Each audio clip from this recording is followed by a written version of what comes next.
Hey y'all, my name is Jasmine Jones and I am a licensed clinical social worker, and you are now watching Black Girl, a Therapist in the Wild. This is a little show I like to call Therapist Sips and Reviews.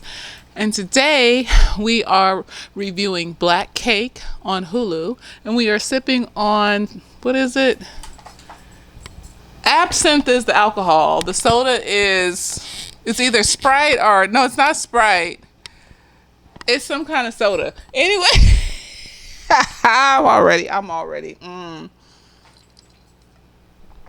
y'all doing? So I took last week off. I felt I needed a break because I was going back to back with the reviews. And I was like, you know what?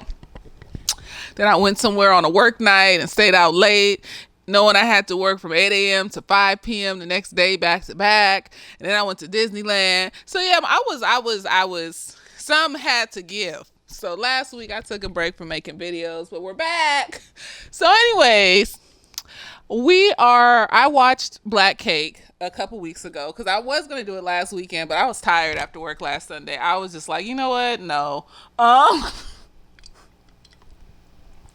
did not read the book this time. I did read Queenie, but Queenie was like an easy read. This was not a hard read. It's more stuff going on and generational stuff and you going back and forth in time. It was more in depth basically. So basically let's get into it. So Black Cake is like this cake that they make in Jamaica or something. And it's just to key off the traditions of the folks from the book who are from Jamaica.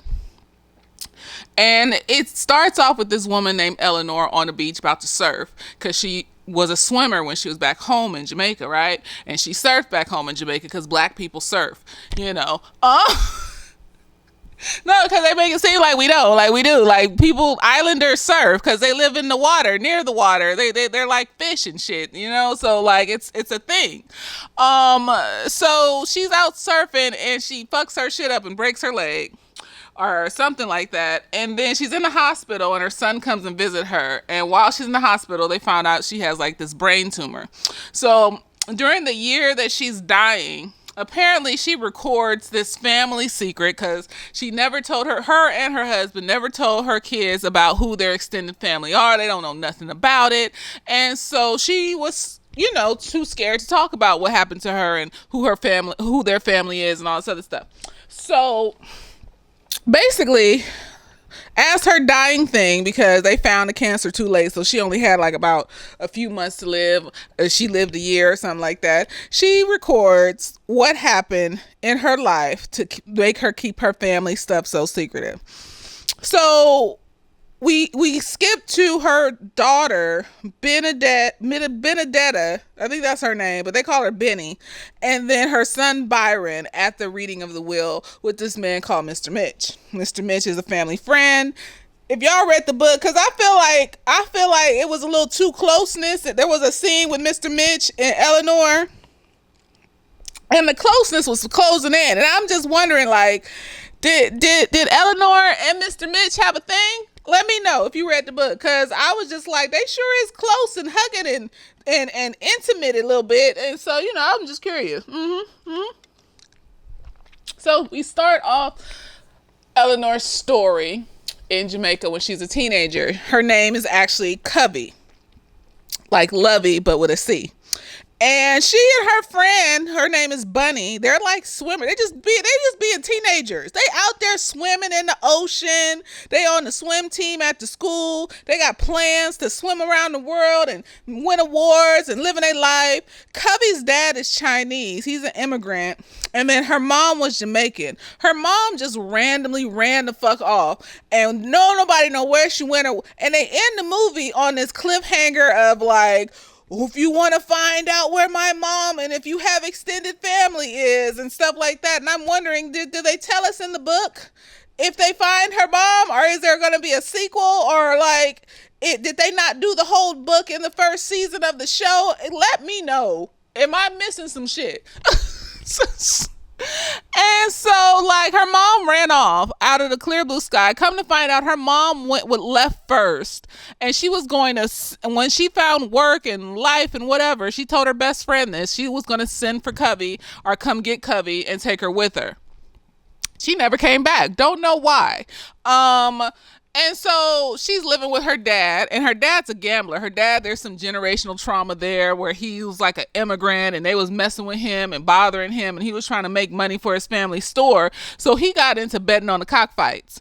And so now he has a gambling addiction. And so he's wasting his money away, getting in debt with these people in the background. And Cubby knows he gambles, but she didn't realize how deep it was and how much of a problem he had until she looks up one day and he's done sold her off to some gang member.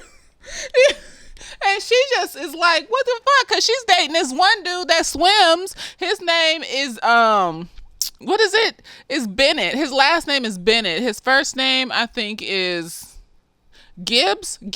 I think his name is Gibbs. And, like,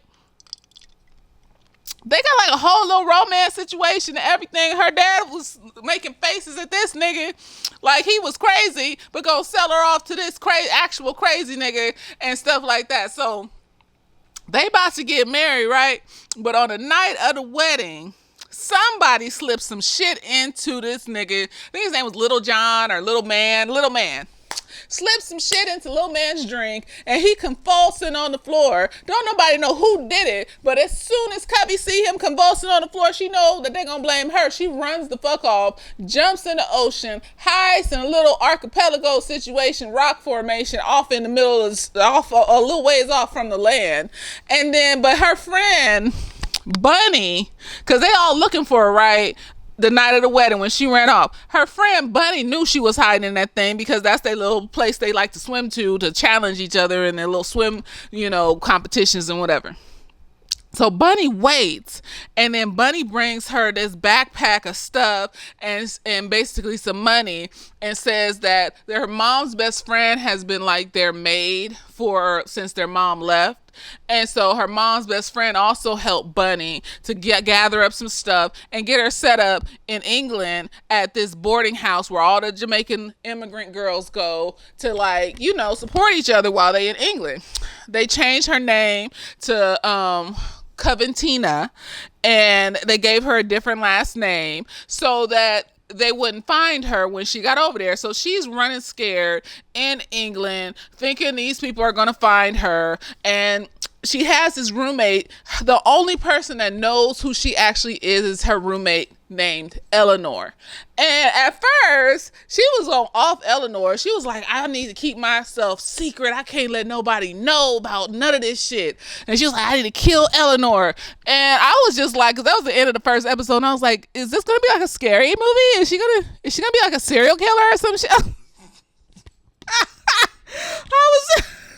That would have been interesting though. That would have been interesting to find out your mom was a serial killer. But let me shut up. She doesn't kill Eleanor. What happens is Eleanor helps get her set up in England, gets her a maid job at this house. And, at some point they decide to leave England on a train because Eleanor wants to go to this nursing school in Scotland or some shit like that. And so Cubby decides to go with her and so they could be together. And then the train crashes. Eleanor dies. Eleanor's purse gets mixed up with Cubby, and so they start calling Cubby Eleanor, and Cubby just takes on the name. My name's Eleanor now, and Eleanor takes on Cubby's name. So now the word gets back to Jamaica that Cubby's actually dead, and so she can be free in the world to do what the fuck she wants because they genuinely now believe that she's actually dead. So she's in Scotland and they believe she's dead. She's trying to find a job. She can't find a job because she's black. And, it's difficult. It's difficult for her to do the things that she needs to do. So one day, this nice man just comes along and says, it's so sad, because everybody knows about the train crash and her being the survivor and all this other stuff. So he comes along and he gives her a job, right? And she just thinks he's so nice, and she's just trying to do her job to the best. And let me tell you, the looks that this bitch got, she be wearing these clothes. I just be like, can I get an idea of where you shop at? Where did the costume director get these fucking outfits from? Because they were cute. She was coming to work in some cute little outfits, and she was in Jamaica with some cute little outfits, and I just,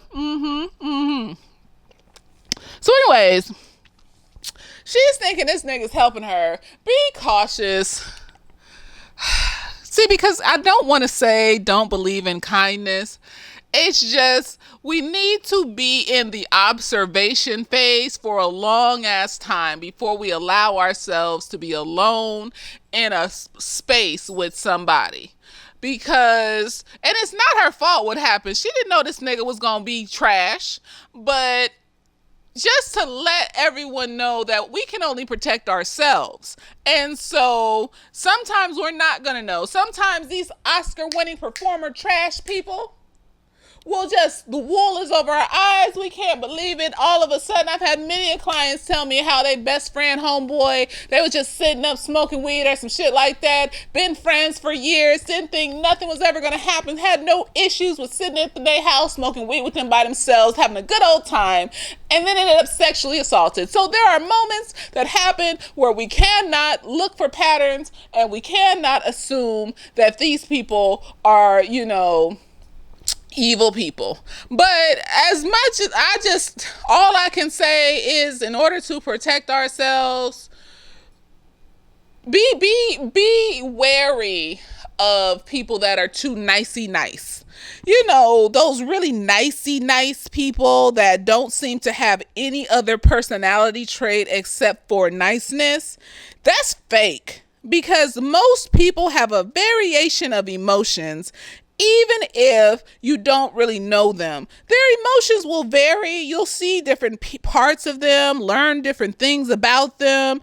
They won't always just be happy all the time. That makes me feel, I am always cautious of people that are just happy all the time, are sad all the time, are angry all the time. You do not have one emotion all the time. Like, that's how I feel. It's like when you're dealing with people that like are working at Disneyland or some shit. And you know how I hate when I go to Disneyland and they be on the ride talking about, hello friend, make sure you do this, friend. And I'm just like, I hate that they started implementing that, because it just feels so fake. I don't like being called friend, sis, by people that I don't know, because it just feels fake. It just feels, I don't know why. I'm not your sis. I'm not your friend. Just give me my fucking cheeseburger so I can no, it's fake. I don't know you. Like, what is you talking about? So just be cautious of people that only emote one emotion all the time. He was just really friendly and always talking about, oh, you're so, like she was a charity case or some shit. Like, just, that's how you know people are pitying you, when they like, that's all they can talk about when they talk to you is your sad circumstances. Oh, look at you, precious. You've been through so much. Is that the only thing that you want to talk about when you talk to me? You don't actually want to get to know me? But over time, he starts to realize that she's lying about shit. Like, she took on Eleanor's identity. Eleanor has already been to nursing school. She was going to this different school in Scotland or some shit like that. But like, Cubby is afraid of blood. This nigga cut his hand and then asked Cubby to help, and she just freaked out because she's afraid of blood. That's the first thing that tipped him off. And I was just like, oh my gosh, why is he so observant? It's not that serious. I'm just a worker in your office. See, there's another red flag. You're being too observant of me. So the fact that he just kept finding out and then low-key calling her a liar, but at the same time trying to pretend to be understanding, red flags everywhere. No. And then one night, while she was working late, it was during broad daylight while all the bitches was at work. And the other girls, they didn't like her when she first walked up in there, because she's black and they had attitude and all this other stuff. And they was just like, oh, I know why he hired her, because she pretty or some shit. Like, I don't fucking know.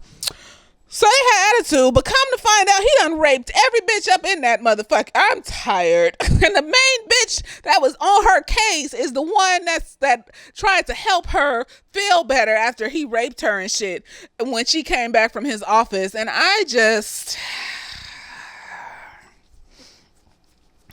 Right. So she leaves Scotland traumatized, messed up. At one point, she meets Gibbs in London. He's doing this Black Power thing. She meets Becca because he went to London the night that she got married to old dude so he could go to college in London, he left. He just dipped. He was like, I saw you kiss him on the cheek, so I just thought that, what are you talking about, nigga? She didn't want to get married. I'm tired.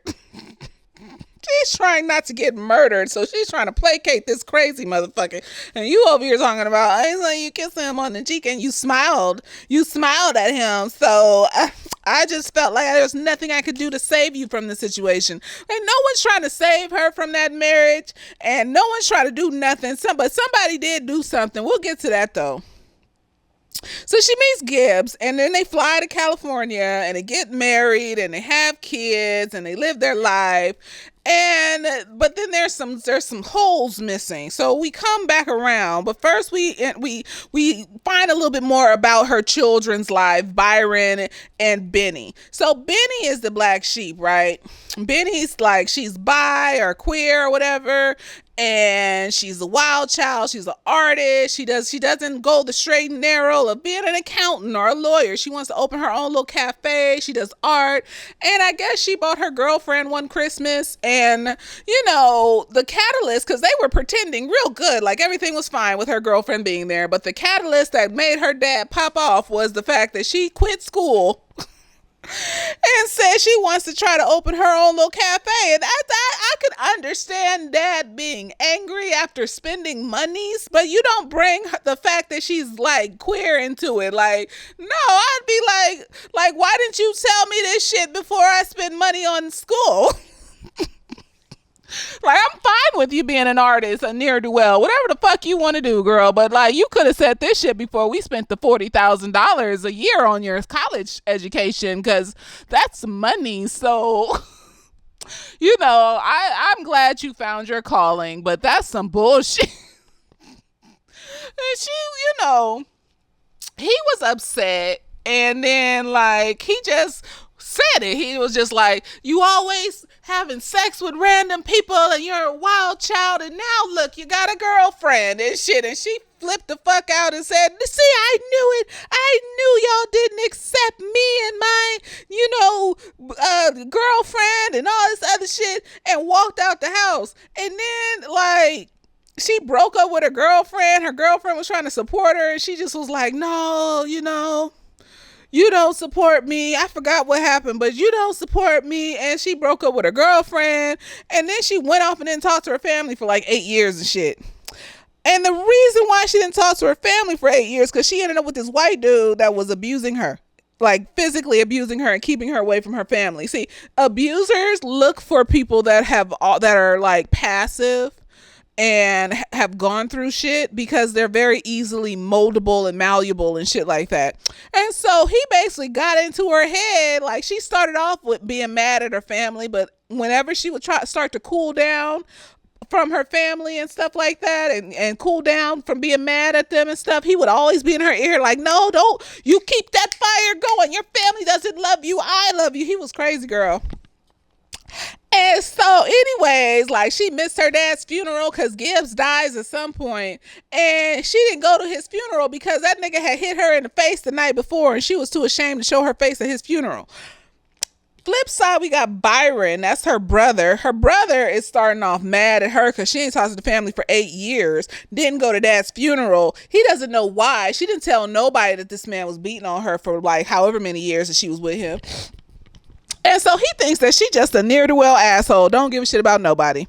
And so, like, he's like a biologist, a marine biologist or some shit like that. And he's like experiencing microaggressions in his company and stuff, because it was between him and some white dude to be the director of the or whatever of their section of the company and whatever. And of course they picked the white dude, and he's with this black power girlfriend, and she's just like, no, I can't respect you,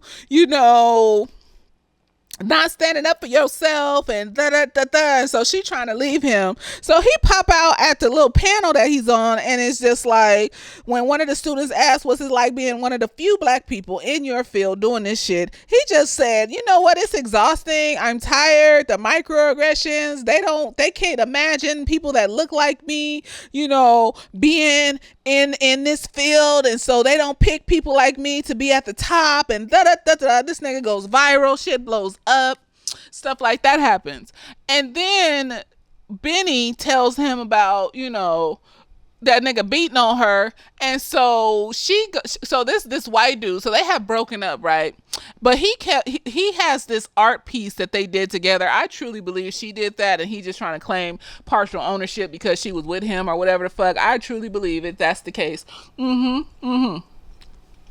And he wants to sell this art piece that they did together for however much money, and she keep telling him, no, I don't want to sell it, no, I don't want to sell it. So finally she pump fake him and be like, sure, I'll sell it, just let me go to your house real quick and like just have a look at it one more time. And he's like, I'm not gonna be there because I'm doing this and the other. She's like, that's fine, I still have your key, I'll just go in. And he's like, okay, whatever.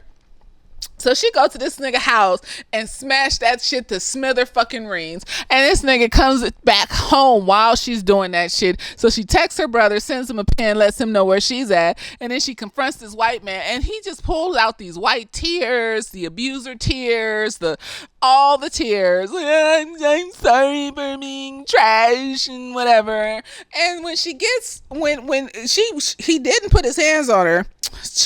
When her brother gets to the house, she's sitting outside, white dude sitting outside, brother beats his fucking ass into the pavement. Police come, he goes to jail. Of course, black men experiencing, racism and the police and all this other stuff. So we have to experience his trauma and how he's experiencing things and making eye contact with the other black men that are in there and have to experience these things and all this other stuff. And, like, white dude doesn't press charges because he thinks that that's going to get Benny back. That's the only reason. And she lucked up with one that wasn't going to press charges on her brother. I don't know. And so Benny's done with white dude for good. He's just like, nah, nigga. And, like, I really feel, because I was watching this, because I was thinking about Queenie, the one I watched, the show I watched before, the last show that I watched. And I was really thinking, I was just like, you know what? If the main focus was on Benny, this would be a match with Queenie. Benny is Queenie. And it just made me think of the various different ways that black women deal with their trauma. And how some ways are acceptable. Like I saw a lot of people say they prefer Black Cake over Queenie. They feel like Queenie was annoying and weird and shit like that. And I'm just like, no, like Covey just had like support and shit. She had a husband that loved her when she grieved, but she was still traumatized. She still had nightmares and was scared to do stuff. And she didn't even want to contact her friend Bunny even decades later when they were old. She would just sit and watch Bunny. Bunny went off to be this great world swimmer and shit. And she would sit and watch her videos all the time and stuff like that when they came on TV, and like still wouldn't contact her because she was still scared for Bunny and scared about the situation that happened when she was 16 that most likely everyone else has forgotten about because now she's 60 something and no one gives a shit. But she was locked into that trauma, but she had support to help her through as she was locked into that trauma. Queenie and Benny don't have nobody. Benny isolated herself on purpose. Queenie isolated herself on purpose with trifling white niggas that were doing. Tom for Queenie was emotionally abusive. This white nigga for Benny was physically and emotionally abusive. So both were in abusive relationships. And so, I just feel like we need to make space for all black women's expressions of trauma as long as they're not harming themselves or anyone else. And we need to make space and care for all of them. The loud, obnoxious ones, the loud, emotional ones that explode and can't hold it in, and they're colorful and they're artsy and they're promiscuous and it's just everywhere. And the more quiet to themselves ones that, hide themselves away and put on this veneer of strength in their silence and stuff like that. Like, Covey, you need to make room for every fucking body's expression of trauma. Everybody's not going to express trauma in the same way, and the loud, obnoxious ones should not be the ones that are kicked out or made to seem left out, like there's something wrong with them because they're hurting too. That's all I'm saying. But anyways, so they get back to the reading of the will. This is like a little break, and now there's another piece to it that Covey needs to express to everyone. So basically, she was pregnant after the sexual assault. And she went to some nunnery, women's home situation in Scotland, because she was planning on giving the baby away. She didn't want that baby. And then at some point she was even telling a little white girl in there who wanted her baby that it's okay because you don't have to want the baby. And so and it's funny because the white girl ended up not wanting her baby, but Covey ended up wanting her baby. And so at some point during the pregnancy, she started feeling the baby move. The oxytocin is flowing. The bond between the mother and the child is growing. And she wants her baby. And so she has the baby, and she just loves the baby, you know, little child and all this other stuff. And they basically snatched that baby from her and gave her away. And the adoptive parents saw her running after the baby and didn't care and drove the fuck off. I'm tired. Trash. And so they contact the woman now because she saw this woman on a cooking show and realized that was her child, because she had a very distinct birthmark on her forehead that was the same as the baby. She, of course, did a background check, all this other stuff to make sure that was her baby. And she had just been watching her and doing creepy silent phone calls to her, but didn't say nothing to her when she called her.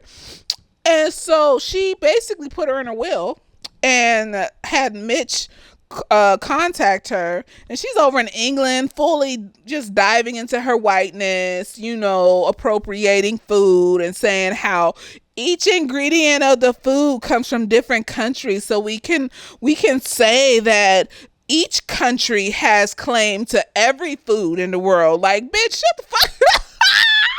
No, it's what you do with the ingredients that makes it local to that particular country, honey. Like, we don't know, like, because sugar is all over the world, and sugar started in Europe or some stupid shit. That means that the sugar in the Jamaican cake is a partially European. Bitch, I'll cut you.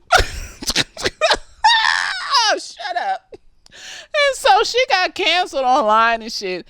And so then she finds out she's black. And I hate how in the show they were just like, now you can tell people that you black. So you can say shit like that. Girl, shut up. No. We still don't say things like, girl,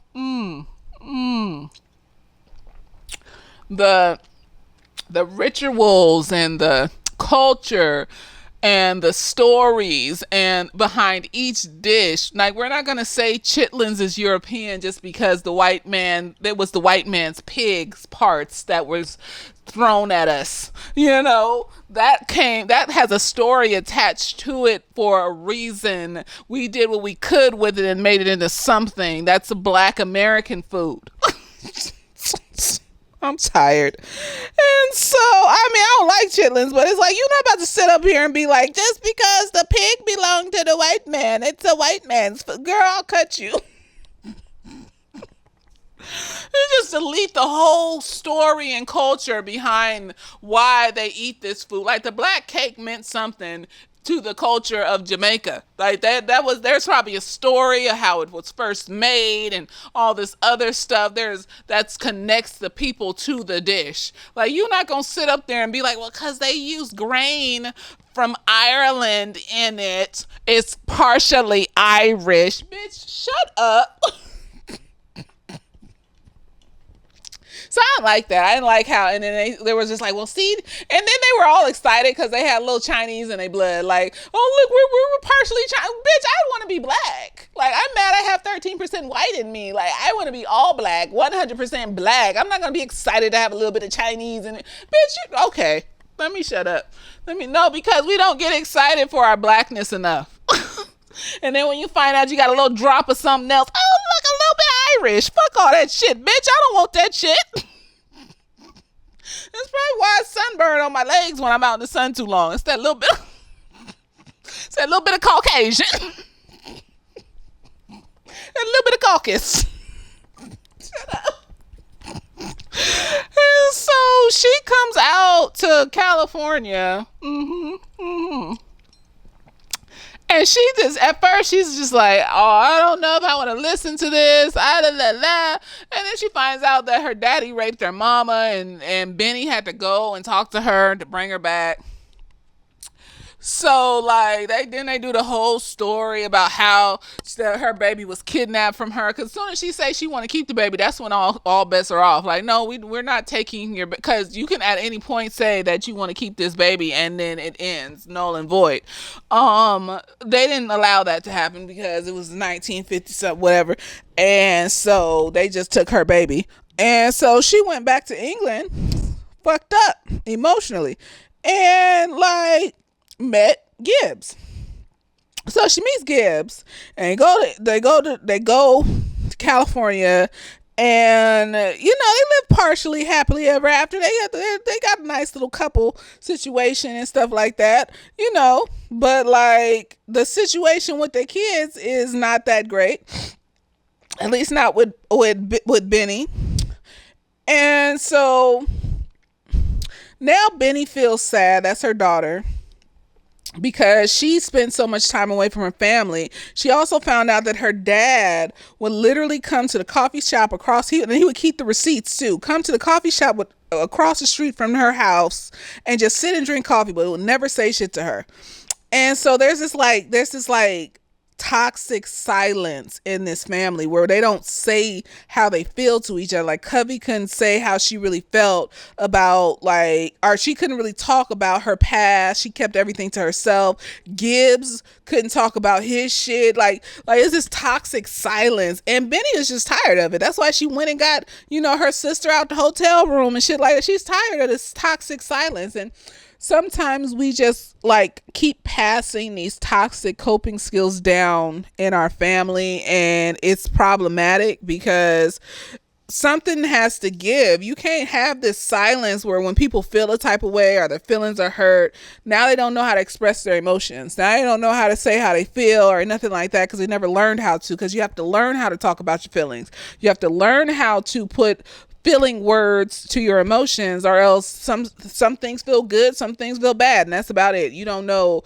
And that's why a lot of niggas is out here funneling all their emotions through anger. This embarrassed me, but I don't know that this feeling is embarrassment. It just feels bad, so it must be anger. You hurt my feelings, but I don't know that my feelings are hurt. It just feels bad, so it must be anger. Because you never taught your kids how to emote and talk about and verbalize their feelings and such. So what happens after that is that, what is it? Oh, I forgot. I'm forgetting the part. The sister came. Oh, Bunny. Okay. So then she has this black cake right in the refrigerator that they're supposed to eat after they listen to all the tapes and stuff. So they cut open the black cake. They're eating the black cake, and then inside is this jar with another recording in it that says Bunny. So they find out Bunny is this famous swimmer, and she traveled the world swimming and won all these gold medals and all this other stuff. And Bunny is shocked and appalled because she truly thought that her friend Cubby died in a train crash all these years. Come to find out, Bunny is she's a lesbian, and she told Covey when they were teenagers that she liked her, and Covey basically told her not to tell nobody that she was gay because she thought that Bunny was gonna get killed and shit like that.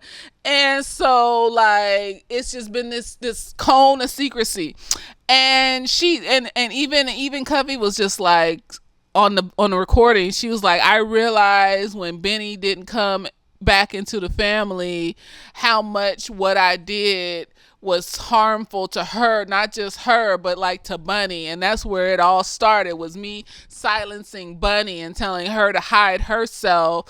And now seeing that happen with my daughter is fucking me up and shit. And I was just like, yeah, I don't know, because that was 1950s being gay. I mean, like, cause I was watching this show. Like, it was called. Like, I just finished watching it today. It's called what is it? What is it? What is it? I was just watching this shit. I be forgetting names and stuff, y'all. Hold on a second. I was about to watch the second season too. What is it called? You see, it's on Hulu too. I've been watching Hulu a lot. Cruel Summer. And like there's this little black gay dude in there, and it's based in like the mid-90s and shit like that. They're in Texas. And this black gay dude is in there, and he's in love with this little white football player, and they're in high school and shit. And the white football player is in the closet hiding away. Not, they both in the closet, but like he at least wants to like in secret be with him and shit. But dude is just pushed him off of him and shit. And I'm just like, see, because I get why people would tell you to hide during them times.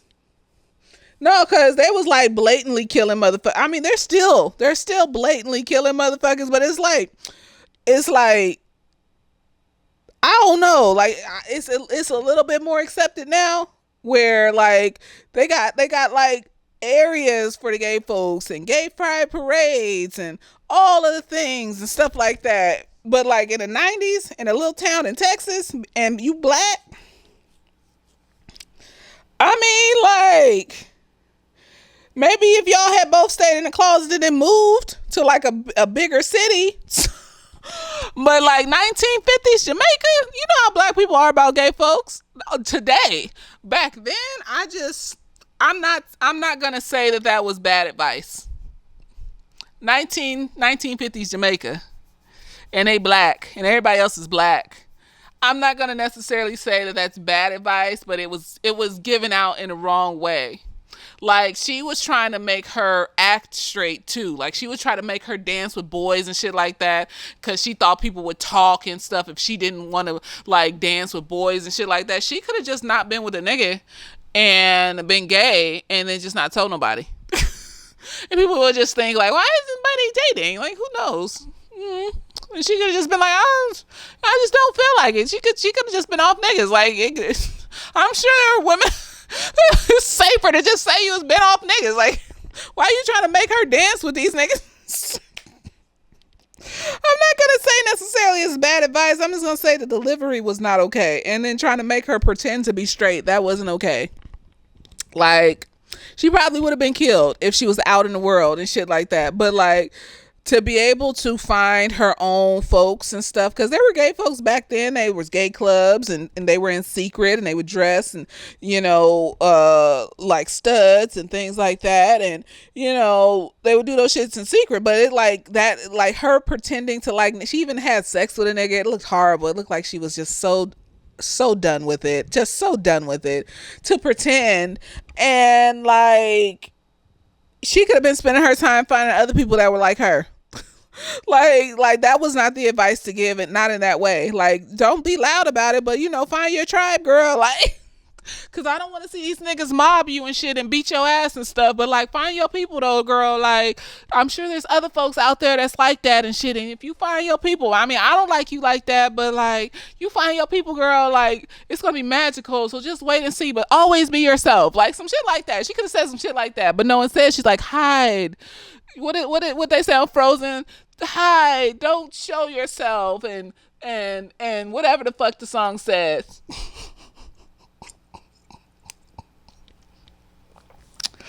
So Bunny was in the closet for a minute, fucking niggas that she didn't want to fuck, and looking like she was in pain the whole fucking time. And then come to find out, like, so they give Bunny the tape. She listened to the tape. Then she meet back up with the kids, because she didn't want to at first, but she listened to the tape, and I guess she forgave her for lying to her all that time. She listened to the tape, and then she told them what happened on the wedding night. So Bunny looked on the wedding night, Bunny looking around and saying, ain't nobody about to help Cubby. Dad ain't about to help Cubby.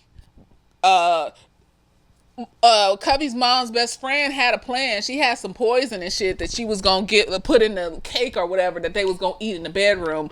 But Bunny was like, no, she ain't about to make it up to the fucking bedroom and shit, bitch. What you that nigga's gonna be on. She can't be.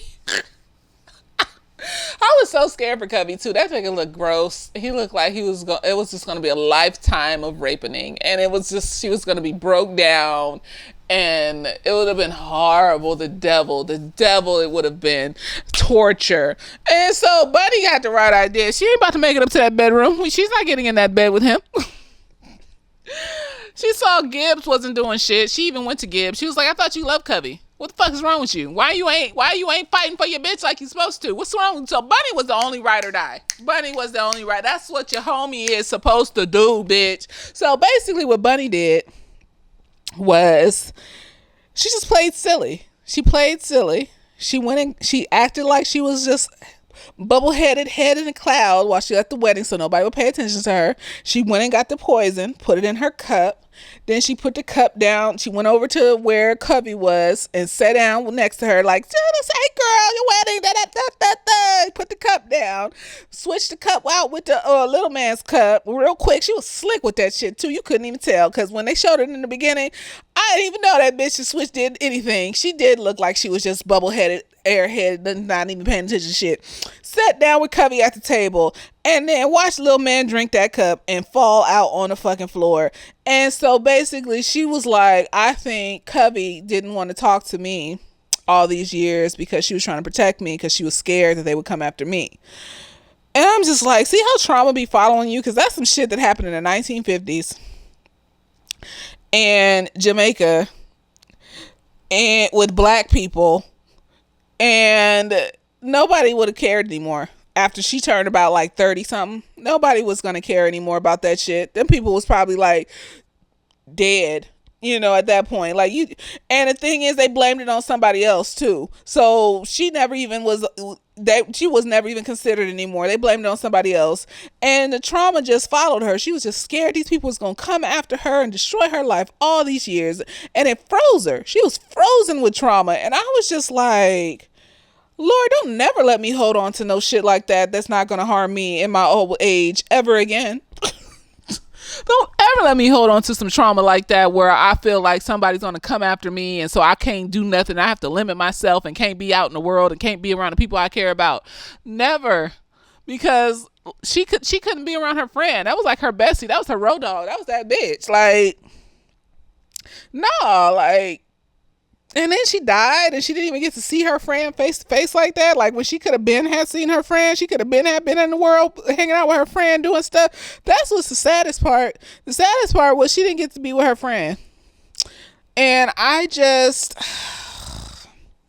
she should have been with her friend. Like, why couldn't she be with her friend and like they could be friends and stuff? Like, I don't think she liked her like that because even when they was in private, like she just seemed like, I love you, you my homegirl, but I'm not for the vagina.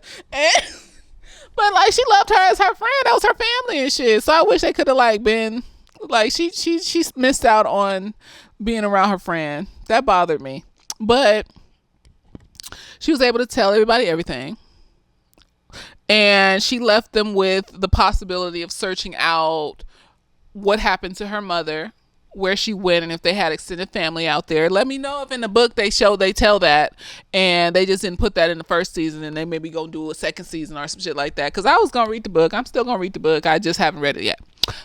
And then she told her estranged daughter who her real dad was and who her real dad's family is, and told her it was all this mystery type shit, like National Treasure shit, like, but be prepared for danger and adventure. I was just like, okay, girl.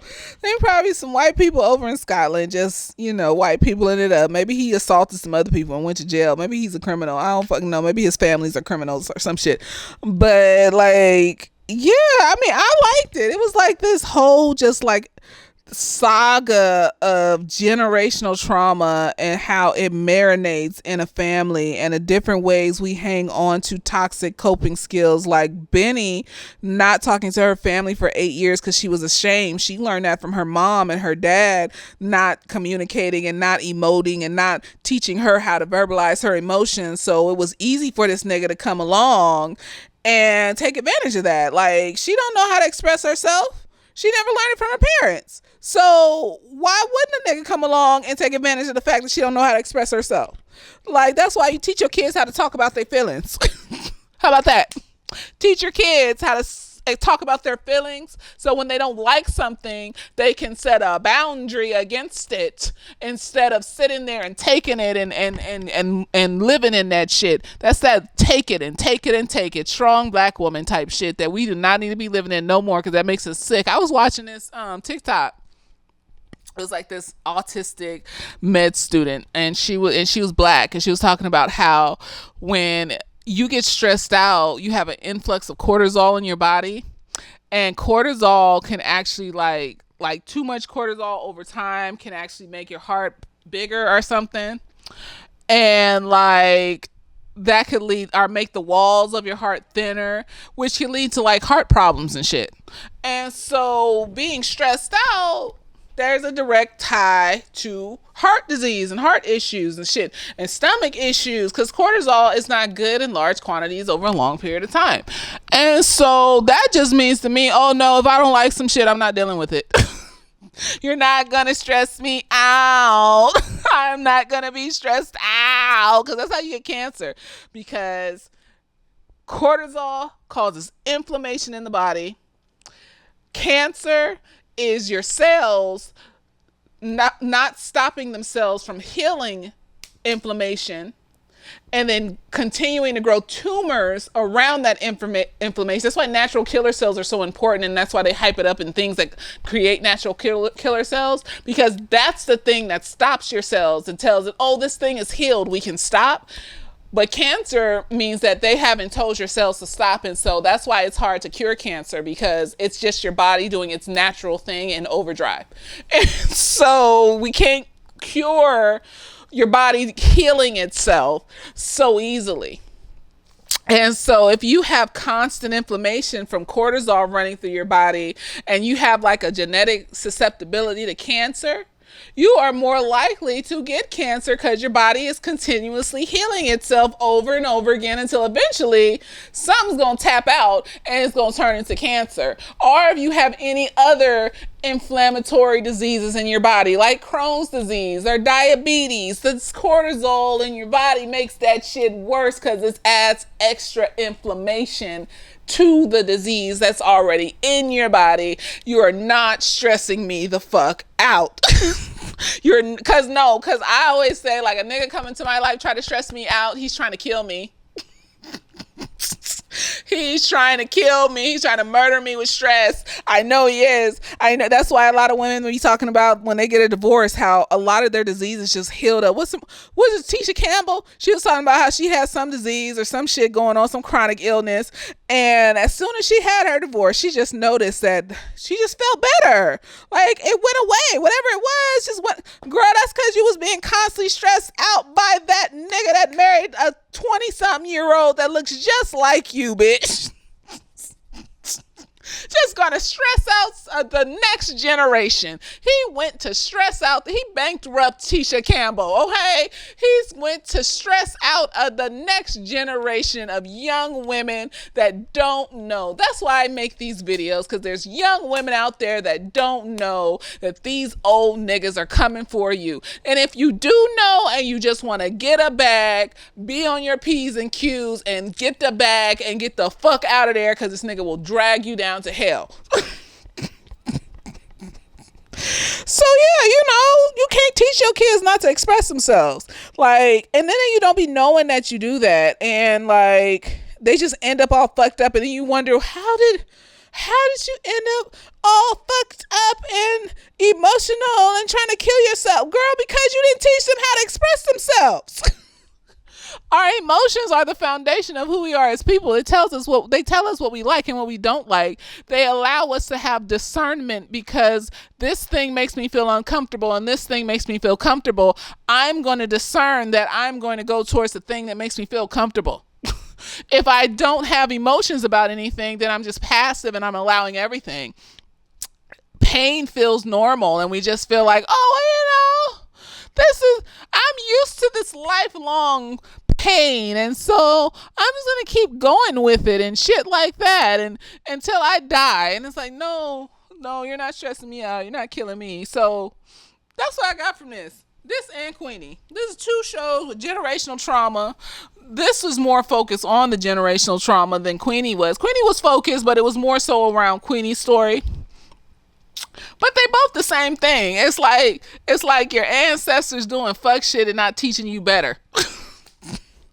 Because they're traumatized and they're going through fuck shit, and so they didn't know better. And so it's just this continuation of not knowing better until somebody stops and says, you know what, I'm going to try out this therapy thing that I've been seeing around town and try to figure this out, because I'm tired of being in pain and all this other stuff and having panic attacks and sitting in a tub of water shaking and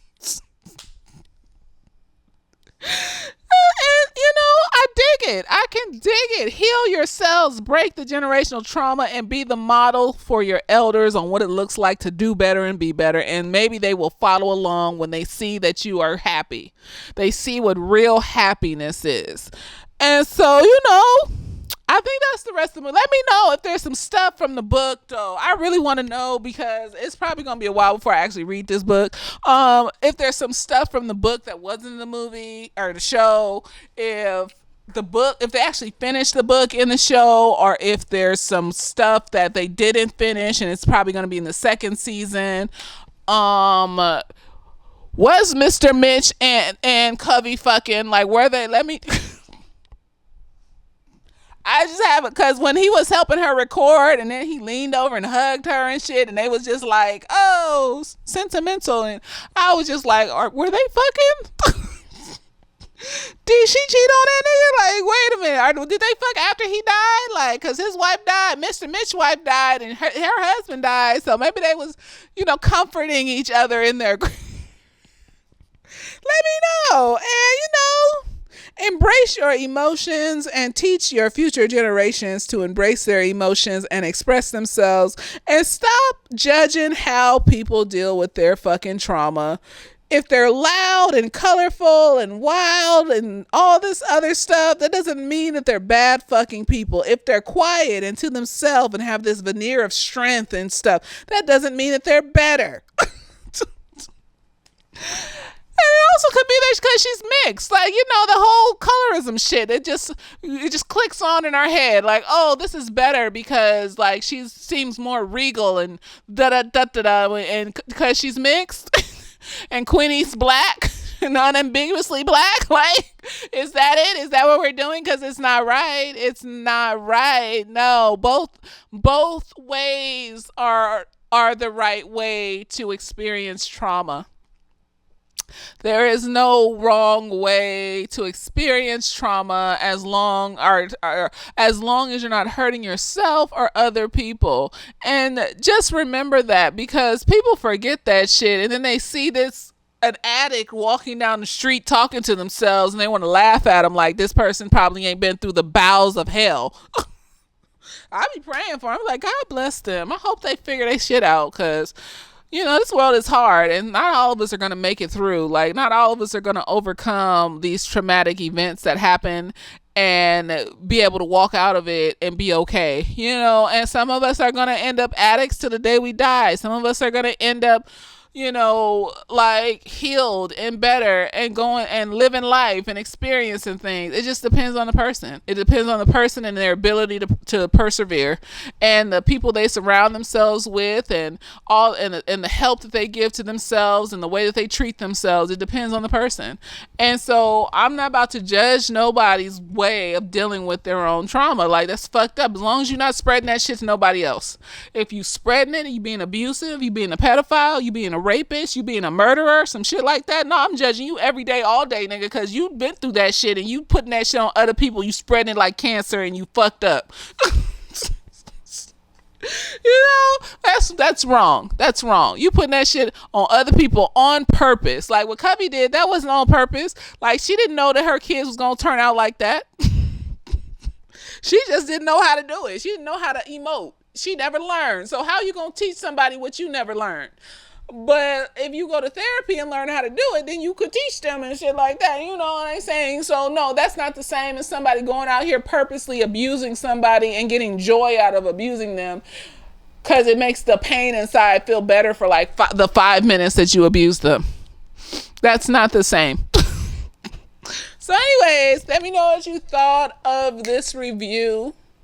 There'll be more next week. I don't know what I'm gonna do next. It's up in the air, but later days.